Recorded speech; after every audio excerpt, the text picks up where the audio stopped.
Welcome in and welcome back to the first episode in 2026 of the Uncommon Reader podcast. I'm Chris Doherty. You can follow me on socials at Chris Reads Books. If you're new here, welcome. If you're returning, welcome back.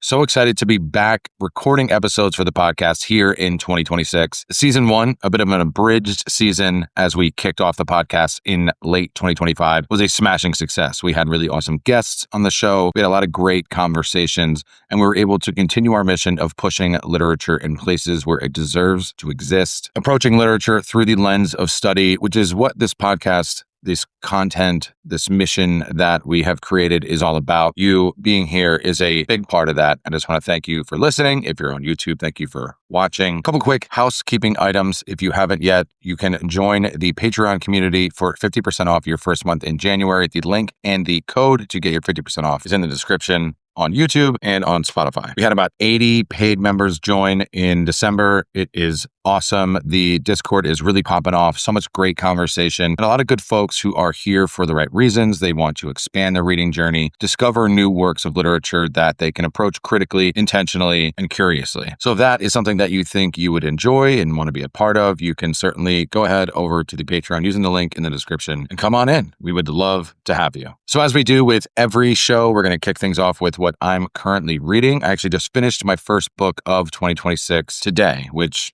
is my birthday, January 19th. So happy birthday to me. I get to finish a book. And I'm going to tell you right off the bat, I think this is going to be one of the top reads I have in all of 2026. It is so good. The writing style is so funny. It's so witty. It's quick. It's snappy. It's A Man Without a Country by Kurt Vonnegut. It is 140 pages of just some of the best writing I've ever read. And it's not in terms of like, oh, it's the best prose. It's the best structure. It's just, it's in your face. It's forward. It gives you everything you want in an open and honest and critical author. And I think that is something I'm looking for more of in 2026. I love great prose. I love great character work. I love great plots. But the rawness and the realness in A Man Without a Country by Vonnegut was something that really took me by surprise. It's admittedly my first work by Vonnegut, so now I'll be jumping down a rabbit hole. Actually, if you follow me on Instagram, you'll see that I purchased 2 of his books over the weekend for my birthday book haul, which was 21 books deep. It was a pretty big book haul, and added some of his books to my collection. I do have Slaughterhouse-Five. I need to read that in the worst way. So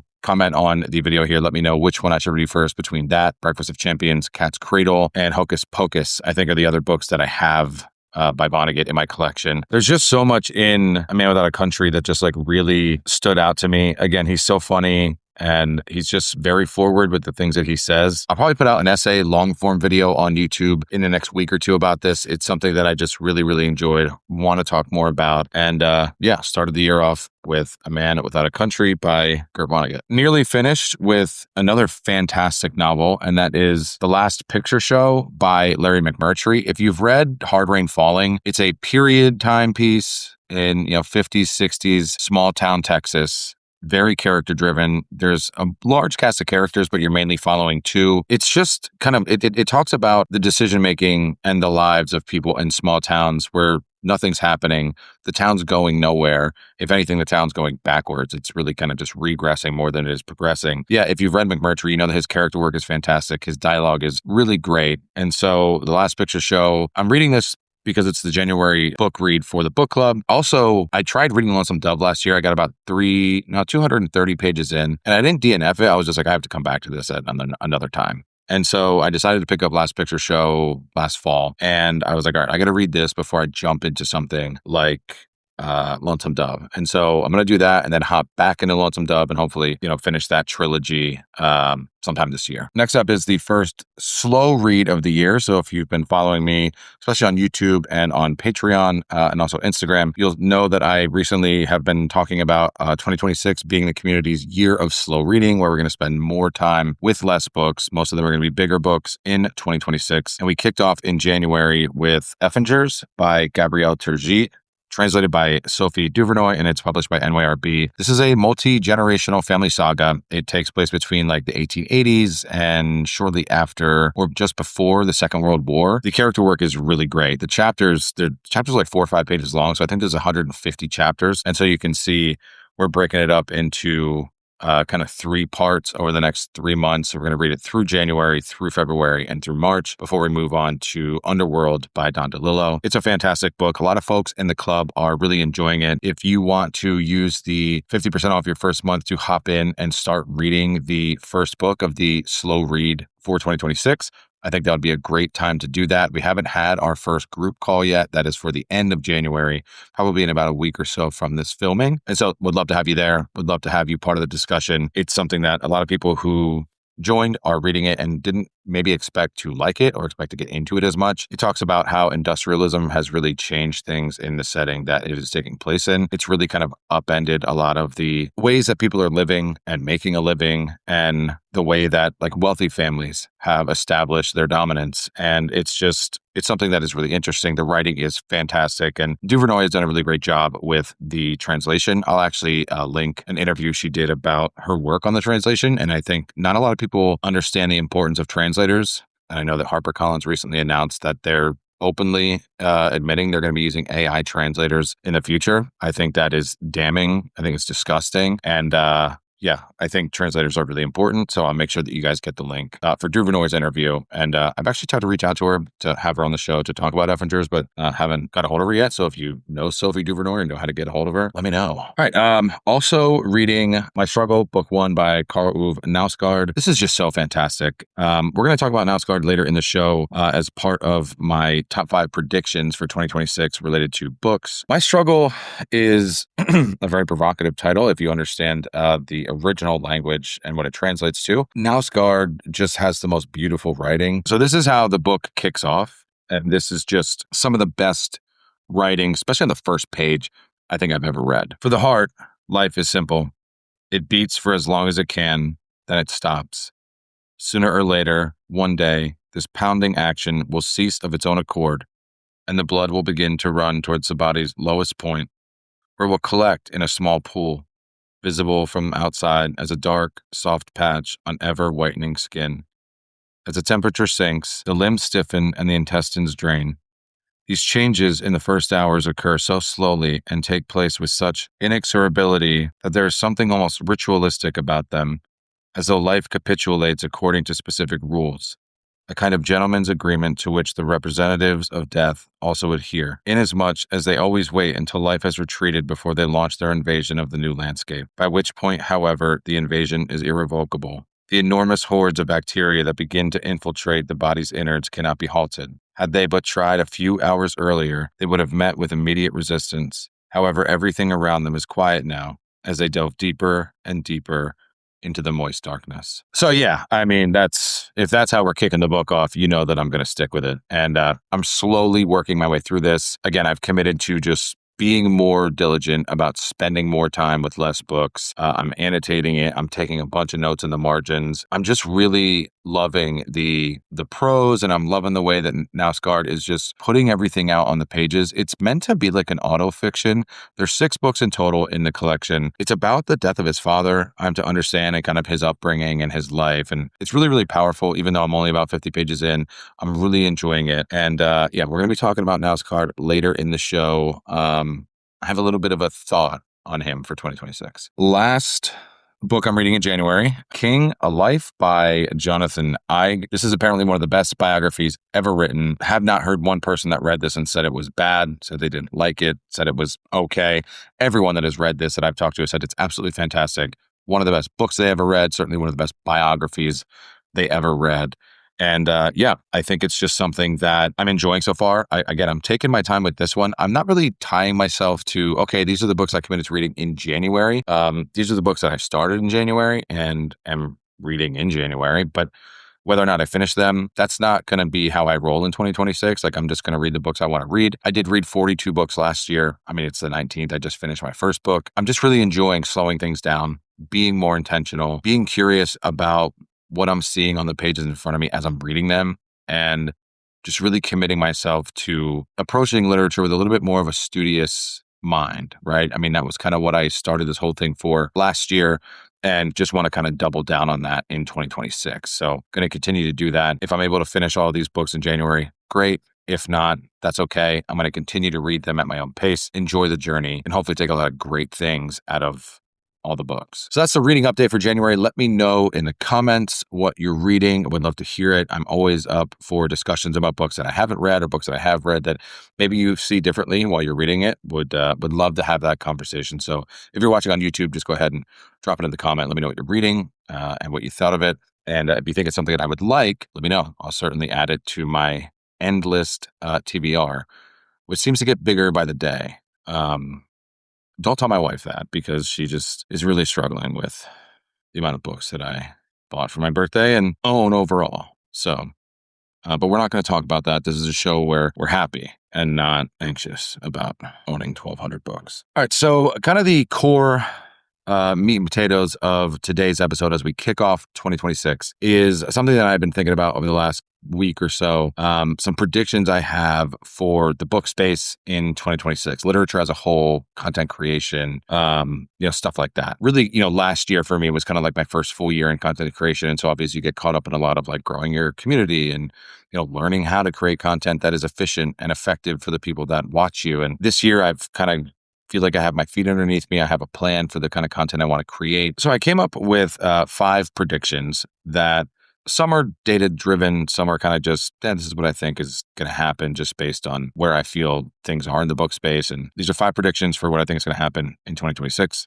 in and around books. Starting it off with probably my most hopeful. I certainly hope that this happens at an even greater clip than I'm predicting. Men who read will increase by 5 to 8%. I don't know the number when it's compared from men to women who read regularly. Let's just say a couple times a week. I think we're going to see more men read regularly in 2026.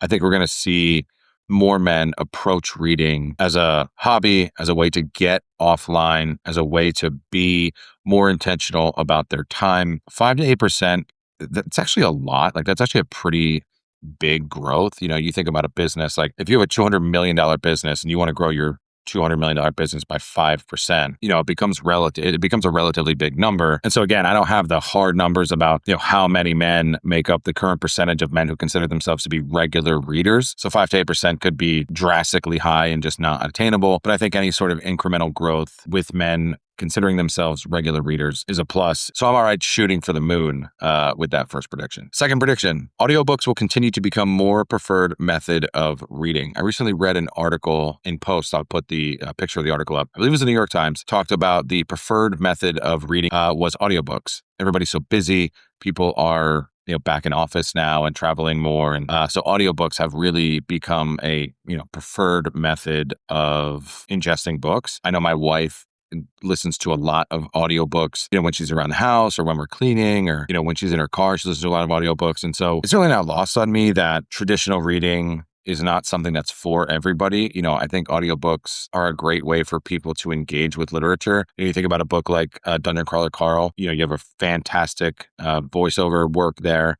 And so that's engaging for people. Whereas maybe some harder texts or maybe something that's like nonfiction, like King, A Life by Jonathan Eig, is a little bit dense on the pages. People are turning to audiobooks because it's a way for them to engage with the text a little bit more intimately as opposed to just flipping the pages. And that's okay. Like, I think that's fine. I don't love audiobooks. I'll use an audiobook to get through, a chunk of a book. My wife and I listen to an audiobook like kind of one a month or one every couple months because, we do a lot of things together. We drive a lot of places together. And so that's a way for us to, kind of just stay connected with reading. We both read very different styles of books. And so, that's kind of something that we enjoy to do together. Again, I understand that audiobooks are going to grow. They're becoming a lot more accessible right in your hand. You have Audible with Amazon, you have Spotify that now has, I think they're just an audiobook plan. So audiobooks are becoming more accessible. It's not like when they first came out, they're not on tapes or CDs or, whatever. You can even get them through Libby, which if you're going to listen to audiobook, probably, you should be using Libby. And I think we're going to start to see more prominent voice work in audiobooks because it's entertainment, it's art, there's a value to it. Obviously, if a company like Spotify is going to pick up audiobooks and really push that part of their platform, which we've seen them do over the past, year or so, I think you're going to see more investment into the quality of audiobooks. I think you're going to get more like scenic, thematic, dramatic, theatrical audio work when it calls for it. But I wouldn't be surprised to see, some classic works get a refresh. right? Like maybe you do something like an East of Eden or a Wuthering Heights, or now that Frankenstein has a film adaptation, maybe you do a redo with a little bit more theatrics and a little bit more drama in an audiobook of Frankenstein. So that's something I think we're going to see as audiobooks continue to trend upward and be a preferred method of ingesting books. That's something I think we should keep our eye out for. Okay, so I said we're going to revisit Karl Ove Knausgaard later in the show. And with that, this isn't really, hey, a prediction because I know what I'm talking about. I don't. I just think that when someone's having a moment, you kind of have to pay attention to that and follow that a little bit. There's a pretty good chance that Karl Ove Knausgaard wins the Nobel Prize for Literature in 2026. Not that it's a contest based on popularity. I think his works are really important. I think they're critical. I think, they are gaining in popularity. Again, I don't want to sit here and say, hey, like I know the criteria of what is a good Nobel Prize winner for literature. I just think someone like Karl Ove Knausgaard he's popular right now. He's someone that just kind of exudes this rawness and realness that is relatable to people that are reading today. Like I think you could find really anybody that hasn't read Knausgaard and give them one of his books, not even just like My Struggle. You could give them a number of his novels. I think you'd be hard pressed to find someone that's just like, yeah, I don't really like this. Like this really isn't up my alley. It's not something I'm enjoying. I think a lot of people that if you introduce them to Knausgaard would be like, yeah, this is really great work. It's really authentic. I really, really enjoyed what I read here. So yeah, I'm going to go out on a limb. I'm going to say that Knausgaard wins the Nobel Prize for Literature. There's just so many deserving authors. Like there's I don't know if it's on Wikipedia or if there's another site that made the list, but like the list of authors that are like considered to be deserving of the Nobel Prize for Literature is just so good. I mean, it's like a who's who of just incredible authors. And so I certainly wouldn't be surprised if he didn't. And maybe I'm just kind of tying the possibility to kind of the moment that he's having online. And that very well may be true. That's my prediction. I'll own it if it's wrong. And but I would love to see someone like him be honored and awarded for what I think is just a fantastic body of work. This episode is brought to you by The Uncommon Reader exclusive on Patreon. If you're not a member yet, you can join for 50% off your first month using the code and the link in the description below to join a community of over 400 members who want to approach literature more critically, more curiously, and more intentionally. It's easy to join. Just click the link in the description. When you join, you get a personalized message from me. You get access to the community Discord. You get podcast episodes 2 days early, as well as other exclusive long-form video content such as essays, reviews, and curated reading lists. If that's something you think would be interested, awesome. Would love to see you there. If not, no worries. Now back to the episode. Number 4 prediction. I think more celebrities are going to use their platforms to talk about books in 2026. And I think more male celebrities are going to use their platform in 2026 to talk about books. Anthony Jeselnik, he's a comedian, has really been using his platform for the pushing forward of literature. I think he just announced a book club for his YouTube subscribers where he'll pick a book, they'll talk about it at the end of the month. And I think that's fantastic. He's really, really well read, and I was able to pick up some really good reads from his recommendations throughout the year last year, and looking forward to some of the stuff that he's planning on reading this year. I'll certainly kind of tail a couple of those picks. Tyler Childers was another one last year, has a partnership with Libby. I think it's the Hickman Holler Reading Club, where he started off with On the Road by Jack Kerouac. And so I think that's a really great program that he has going on with Libby. It's getting folks the opportunity to sign up for a library card at his concerts, which is just a really cool concept. You look at some of these folks that are talking about literature or are involved in literature with like a celebrity book club or something like that. You do kind of get weary off the top where you're like, is this kind of like a money grab? Is this tied to something, that they're doing to promote something else in their career? As someone that reads a lot, my wife is a high school English teacher, and she struggles as is with trying to get kids to love reading. And I think just reading overall is just kind of in a space where it's being pushed back against, and it's something I think we just need to continue to be vigilant about and continue to be intentional about. And I think the more male celebrities that we can see use their platform to talk about books, I think just the better that's going to be for everybody. There's a handful of male celebrities that have followed me on Instagram, have reached out to me directly and been like, hey man, like I love your stuff. I love the books that you talk about, and that's great. Right? Like, cool. That's what I do. I talk about books. Talk about books on your platform too. I think it doesn't hurt anybody to talk about literature. You know what I mean? And so I think that's something that we will see more of, something I hope that we will see more of, and something that, certainly we should see more of at a consistent rate in 2026. All right, last prediction for 2026. Historical fiction will be a hot genre in 2026. Now, historical fiction may already be a hot genre. It may be one of the most read genres in the world. I don't know. I don't track that kind of stuff. This isn't backed by any sort of data. A lot of things are happening in the world. And a lot of things are happening at a very quick pace around the world. I think people are going to seek out historical fiction in 2026 to get an understanding of history, especially if you're not someone that wants to read dense history books or kind of dive into the weeds about a historical topic from a historical perspective, and you kind of want to do it through the lens of fiction. I think we're going to see a lot more people migrate to history in that way. With that is obviously people are going to buy more historical fiction, and they're going to be more intentional about approaching works that maybe highlight a particular period of history that is relevant to what we're seeing in the world today or what we may see in the future. I think that is going to be not only prevalent for what folks read in 2026, but I think from a content creator perspective, you're going to see folks talk about it more. I think you're going to see a lot of people try and push more historical fiction. At the very least, the majority of people want people to be informed. If you're not going to get somebody informed by reading, Battle Cry of Freedom by James McPherson about the history of the Civil War, the Hitler Years by Frank McDonough, try to get them, engaged and understood by having them read historical fiction. And I think that's probably what we're going to see. Again, it's a prediction. It may come true, it may not. But I think either way, there's going to be a more intentional approach to historical fiction this year and next year.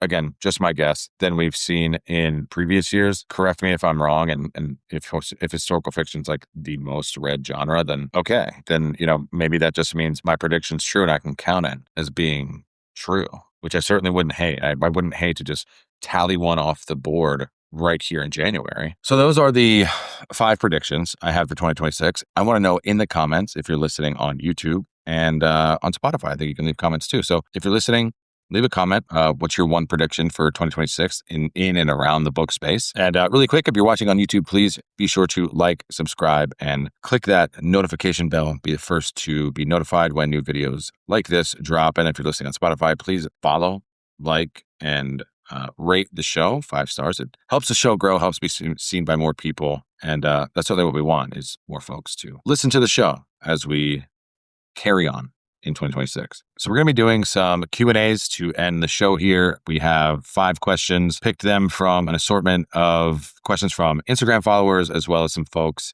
in the dedicated Discord server over on Patreon. Want to make sure that we give some of those folks the opportunity to ask questions and be heard here on the show. So first up is from Dill Reads on Instagram, friend of the show, awesome dude. If you're not following him, go ahead and follow him. He also talks about books and he's just like wickedly smart. So Dill Reads asks, how do you balance what you like reading with discovering new reads? It's a great question. It's a little bit difficult to answer. What I like to read is really kind of just like what I'm interested in at the time. And so when I say that, it's more like I've always got like 4 or 5 books just open, or I'm reading through them. And so a lot of times over time, over a couple of weeks or a month, that'll dwindle down to like I'll have finished 2, and then there's 3 that I just haven't finished in that particular month. I'm looking for answers to the questions that I have in a lot of the books that I read. I'm very curious about a lot of stuff, kind of like a very inquisitive person. And so when I'm reading, it's mainly to understand something or to, again, get an answer to some questions that I have. That doesn't necessarily hinder what I want to read, or I guess what I would know I want to read with getting new books or searching for new reads. I know in 2026, there's not much that I know, okay, I want to buy this book, or I want to buy these types of books. 2026 is really going to be the year that I read very intentionally, like specific authors. I want to read Roberta Bolaño. I want to read a lot of Clarice Lispector, Volman, Vonnegut, and just really be intentional about approaching their works very curiously to better understand, what themes and messages they're talking about in their works, just authentically enjoy that journey along the way. Jose Aguilar on Instagram asks, how to start reading other genres besides nonfiction. That's exactly what I did. And I think you just have to find something that you're interested in So if you love nonfiction, if you love, for example, if you love reading about the Vietnam War or you love reading about Asian history, it's very easy to find a fictionalized version of particular events or characters or periods in time that are relatable, that, seem similar to what you were reading in nonfiction. So, for example, The Grapes of Wrath by John Steinbeck, the perfect nonfiction pairing for that would be The War's Hard Time by Timothy Egan. Knowing that there's typically always a parable book for a nonfiction read is an easy way to lean into fiction. So, for example, when I first started reading fiction, I tried reading fantasy. I don't like fantasy. I also mainly don't like fantasy because I don't like series. I don't like books that take 4 or 5 or 6 books to finish. It's just not something I can really invest in. Like I want to read a good story, in like 300 pages or so. And this is how I thought when I first started reading fiction, and I just want to move on. And so for the most part, I still kind of do feel that way a little bit. Obviously, I'm reading bigger books now. And so I'm just investing in these like 900 page books, which is, could be 3 books, could be 4 books, but it was just, I tried a lot of different stuff. I was like, okay, like I thought that was good, or, oh, I didn't really get like why this was hyped. And I think your journey just has to be unique to you. And if that's what you're doing and you're intentional about that, I think you're going to be just fine finding other genres that are enjoyable to you. You just have to try stuff out. Like it's not a crime to DNF a book. It's not a crime to pick something up and try it and be like, oh, this is not for me. Like I've DNF books after like 6 pages, either not in the right headspace about this or it's just not for me. And that's okay. Like life's too short to be okay with reading mediocre literature or literature that you just don't enjoy and it's not for you. So, all right, Ben from the Discord asks, if you read one book from an author, what makes you decide if you want to read more from the same author? That's a great question because I was actually talking to my wife about this recently. There's some people that will read a book from an author and they're like, okay, I've seen what I needed to see, and they'll just move on. I, for example, like in 2026, I have 10 or 11 books by Roberto Bolaño. I want to read most, if not all of them, and like work my way up to 2666, which is kind of his like magnum opus. Like Don DeLillo, I've read White Noise. We're reading Underworld. I want to read Mount 2. I have a bunch of his books. You can probably see him somewhere there if you're watching on YouTube. But I love to read a lot of works from one author. And for me, it's, do I like the way they tell a story? Do I like the way that they flesh characters out? Do I like the themes that they're talking about? And if that's the case, then I will read more of their works, because a lot of authors pretty much stay within the same lanes. Most of their works, most of their works are pretty similar. Like if you look at John Williams, who wrote Stoner, Augustus, and then Butcher's Crossing, they all loosely are kind of about the same thing. It's like it's like a man with a very underwhelming life, and he kind of just goes off the beaten path in search of something greater. It kind of like just blows up in his face. That's probably why some folks won't read multiple works from the same author. But I think certain authors are able to tell the same story 20, 30 different times and have it be fresh every single time. And so when you find those authors that just really pull you in and just really resonate with you, I think it's easy to say that like, hey, I'm gonna read more of their works. Nick asks, a book that you thought was going to be bad and ended up being good. It's not that the book was bad. It was a book that I didn't really think I would like. And it ended up being the second most favorite read for me in 2025. And that was My Year of Rest and Relaxation by Ottessa Moshfegh. And I know a handful of folks in the Discord community felt the same way. Like they did not expect to like My Year of Rest and Relaxation as much as they did. And then they read it and they're like, whoa, this book is unreal. It's so good. It's just fantastic writing. And it is. It was just such a good book. Ottessa Moshfegh is the author. She said that McGlue, her debut novella, was actually better than My Year of Rest and Relaxation. I tried reading it like right after I finished my year, and I wasn't able to get through it. So I tried to listen to it on audiobook, and I kind of just like lost my place. But it's something I want to get back to in 2026. It's only like 120 pages, but yeah, it blew my mind, and a lot of other people felt the same way, and they really enjoyed it. And that's what I think you want as a reader. You want to try things that aren't in your wheelhouse, aren't stuff that you have on your radar typically, and that's some of the best books you're going to read. The more that people do that, I think the more authentic and genuine you're going to become as a reader, because it keeps you curious. It keeps you open to the thought of books that you typically wouldn't read. That's just something I try to just be as a reader, is like willing to try a handful of different writing styles or genres or experimental works and stuff like that. So yeah, that I would certainly say if you haven't read My Year of Rest and Relaxation, you absolutely should read it. All right, two more here.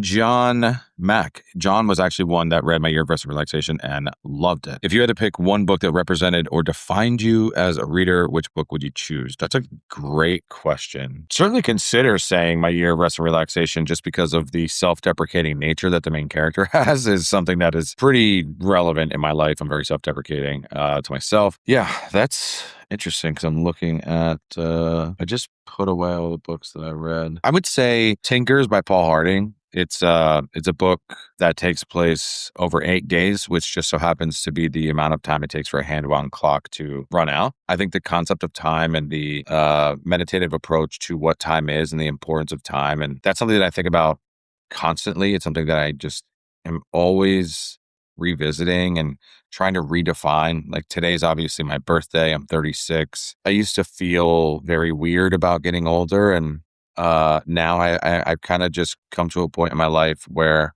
and this is definitely because of like stuff I've been reading, I've gotten to a point where like I am very appreciative of the years that have aged me. Like at 36, I'm so much more of a well-rounded person than I was when I was 30 or 32 or 28 or 25. Just in the last year, like I've become a better husband. I've become a better friend. I try to become a better son. And, with this stuff, I want to be a better content creator in 2026. Time, I think, is necessary. And I think as we continue to age and we continue to grow, we learn a lot about ourselves. And honestly, my struggle book one, actually, I'm going to switch my answer. And I know I haven't finished it. There's a passage, the early parts of my struggle book one, that I really resonated with. The only thing that does not age in a face is the eyes. They are no less bright the day we die as the day we are born. The blood vessels in them may burst, admittedly, and the corneas may be dulled, but the light in them never changes. All the facial detail is visible. All the traces life has left there are to be seen. The face is furrowed, wrinkled, sagging, ravaged by time. But the eyes are bright, and if not young, then somehow transcend the time that otherwise marks the face. It is as though someone else is looking at us from somewhere inside the face, where everything is different.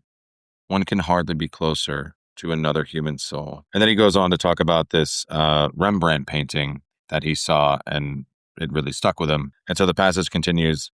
So what is depicted here, what Rembrandt painted, is this person's very being, that which he woke to every morning, that which immersed itself in thought, but which itself was not thought, that which immediately immersed itself in feelings, but which itself was not feeling, and that which he went to sleep to, in the end, for good, that which, in a human, time does not touch, and whence the light in the eye springs. So yeah, I'm going to change my answer there. I'm going to go with my struggle book one, Karl Ove Knausgaard.